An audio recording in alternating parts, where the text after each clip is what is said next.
Today, the parashat is Vaetchanan. And as I was reading it this week, it's just so overwhelming. There's so much in it. And I was begging God to help me, give me the message. And I thought of the question that was asked by someone who's writing a second book. And he said, do you have anything you can suggest from your rabbi's teachings that underscores the importance of Israel for the church to know? But my first thought was, why is that only important for the church? The Torah tells us that the Creator formed Israel for a specific purpose. He engraved 10 commandments in stone, handed them to Moses, who spent the next 38 years writing the rest of God's Torah on parchment. This has been passed down from generation to generation.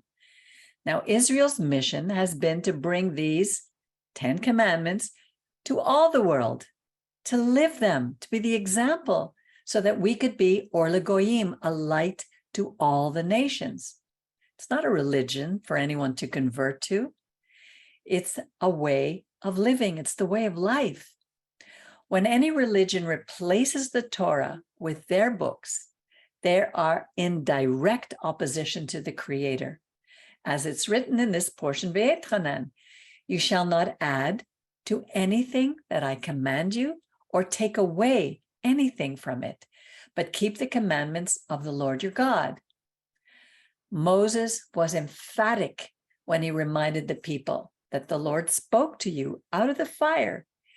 You heard the sound of words, but you perceived no shape, nothing but a voice declaring to you the covenant that you were commanded to observe, the 10 commandments, inscribing them on 2 tablets of stone. That's reiterated, it's repeated.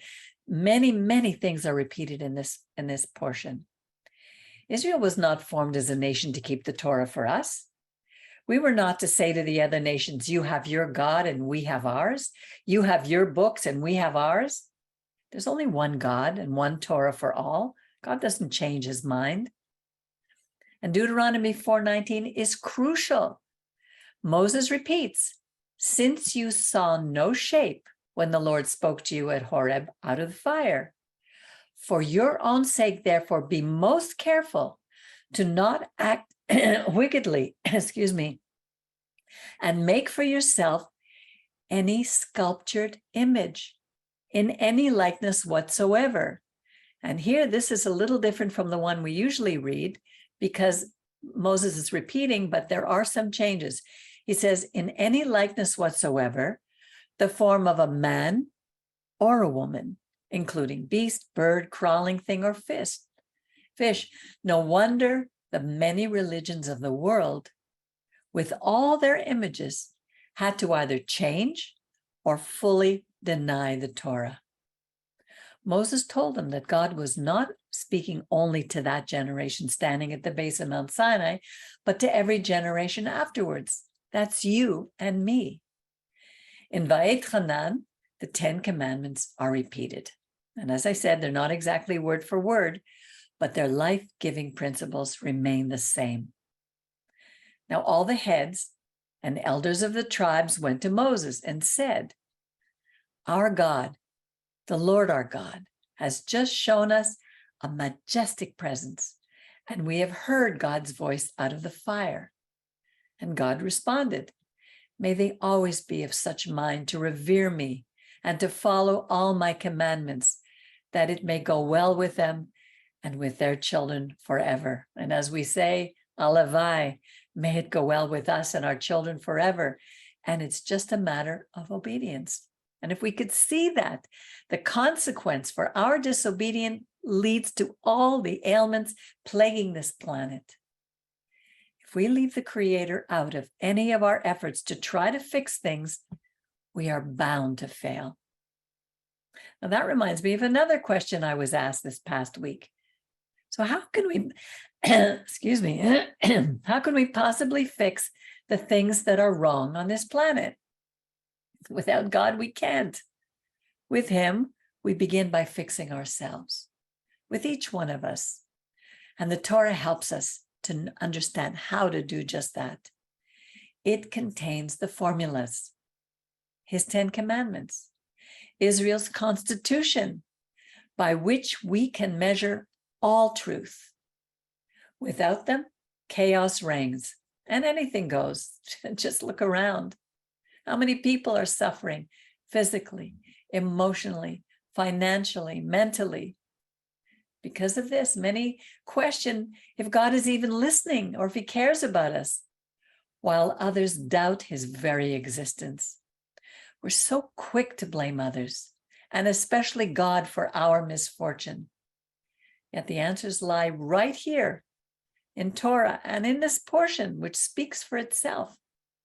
Moses pleaded, O Israel, give heed, Shema, listen, to the chukim and mishpatim that I am instructing you to observe, la'asot, to do. He continues, what great nation has hukim and mishpatim as perfect as all this Torah that I set before you this day? Remember, the hukim are the ordinances which we are to obey simply because God said so. Like when you say that to your children, when they ask you why. Why? Because I said so. Because he knows what's best for our lives. And the mishpatim are regulations about how we are to treat our neighbor. The Torah teaches us how to love our neighbor as ourselves. It is God's handbook of instructions on how to live, and all we need to do is follow it. Now, I personally don't like to read instruction manuals when I buy a new piece of equipment. But if I refuse to read it, how can I expect it to work properly? Then when it doesn't, can I blame the equipment or the manufacturer? That's what we do. Now, this verse is really important. V'shemartem va'asitem, guard them and do them faithfully, for that will be proof of your wisdom and knowledge to the other nations, who upon hearing all these chukim will say, surely this nation is great. It's a wise and discerning people. For what other great nation is there that has a God so close at hand as our God, Yud He Vav He, whenever we call? The key is in guarding and doing, listening and obeying. It's not about falling on the floor and saying all these wild prayers and, oh God, listen to me. And it's about listening and obeying. It's a call for us to be grounded on this earth, knowing that our God is close at hand. The physical and the spiritual walk together hand in hand. When we look at our lives, do we see order or do we see chaos? The God of Israel is a God of order. Are we an example are we an example who would bring others to ask about our lives? Do we show one face outside the house and another one inside? In this portion, Moses is reminding this second generation, you saw with your own eyes that your God wiped out every person from among you who followed Baal Peor, while you who held fast to your God are all alive today.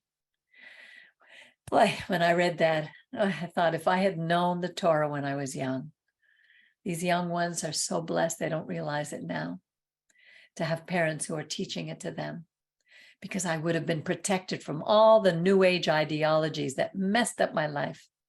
But now that I know better, I can do better. Moses warned us to stay away from being lured into bowing down to the solar system. That's astrology, not to be confused with astronomy.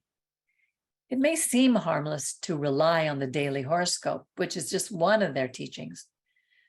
But when we add up all the small disobediences to our God, the repercussions manifest not only in our personal lives in ways we may not even realize, but they reverberate around the world. When I was deeply involved in the New Age, I met Jews from every walk of life who were searching, and they practiced and taught these ideologies. And it's very much alive in Israel today, especially among the many who run to Israel and are immersed in them. Deuteronomy 6:14-15, Moses is warning us, for your God in the midst of you is an impassioned God, lest the anger of your God blaze forth against you, wiping you off the face of the earth. Is there any wonder that anti-Semitism is on the rise again? He called us to a higher purpose, and he warned us that if we do these things, we will be scattered among the peoples, and only a few of us will be left among the nations to which God would drive us. As I look back at my life, I can see how I had been driven to search for him, but looking in all the wrong places. And then finally, he revealed himself to me when I was at my lowest point. How my life has changed for the better from that moment on. Remember, God will never leave us nor forsake us. And when I read these words from Moses, my heart expands with joy because it's so true for me.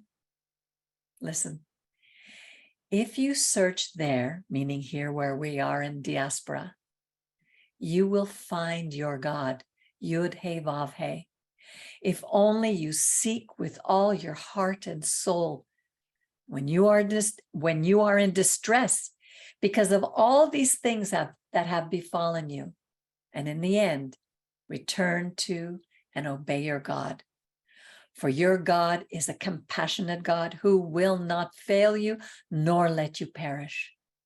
God will not forget the covenant made on oath with our fathers. You only have to inquire about bygone ages that came before you ever since God created human beings on this earth, from one end of heaven to the other. Has anything as grand as this ever happened? Has anything like this ever been known? The Creator asked us to remember all that he did when he brought us out of Egypt with a mighty hand, an outstretched arm, and with awesome power. But you and I are living in the diaspora, so what does Israel have to do with us? What does his Torah have to do with us? The Torah may have been given to Israel, but it was meant for every human being and is the only way that we can live on this planet in peace and harmony. It's a gift to us. The wealthy and the dictators of this world may think that the planet belongs to them and that they have the right to destroy it so that they can establish a new planet and go and live on Mars. But the story of ancient Egypt and of Israel, the people of God, paints a picture of what our God has in mind for us, and it's far from that. Look at how this portion ends. Know, therefore, that only your God, Yud He Vav He, is God, the steadfast God, who keeps the covenant and shows mercy to the thousandth generation, that means eternity, of those who love him and keep his commandments, but instantly repays those who hate him, to destroy them. Therefore, observe the commandments, the statutes, the regulations, these are the 10 commandments, with which I charge you today. Remember, that's all they had then. The point of all of this is for us to learn how to navigate through this life, this testing ground, in the best way we can until the day when we will all face our Maker. First, we must learn to trust the God who gave us his 10 commandments, and they are for our good. In the first 3 commandments, he reminds us of what he did for us and about how we are to relate to him. Trusting him is the key, no matter what happens. The next 2, the chukim, are for you and me, so that we can have a long life. The 4th commandment, the Shabbat, is a sign of his very existence and a once-a-week gift that reminds us that we are free, not slaves to false gods with their ideologies. And it's far more than a simple day of rest. So when it was exchanged for another day, it gave them permission to exchange him for another God. Now, the fifth commandment, to honor father and mother who gave us life, was for us to revere the one who brought all things into existence. And if we blame them for our lot in life, it's the same as blaming the Creator. When we turn to him, who is a loving Father, he will help us. As our prophet Joel said, he will restore the years that the locust has eaten. And I am living proof of that. Now, these last five were for us to work at our relationship with each other, with all the others who are in our lives. For as it is written in Micah 6:8, he wants us to love, to do justice among each other, to love mercy, to walk humbly with our God, to realize that we are our brother's keeper, because we all descend from one family, Noah. And as Rabbi Yeshua taught us, do unto others as you would have them do unto you. And that is not an easy thing. Moses pleaded with the Lord at that time. He was not only pleading with God to allow him to enter the promised land, he was also pleading with his people to listen and obey the words of the Creator so that all would go well with them. Obedience to his Torah brings us energy, health, and a life filled with purpose and meaning. Our lives may be filled with testing and struggle, but we can see God's constant covering, how he makes a way for us through difficult situations. He doesn't take us out of them. He walks through them with us. And the end product of that is that he brings us, we have these shocks of joy, and our hearts are filled with love for him, for family and friends. Love isn't a feeling, it's an action.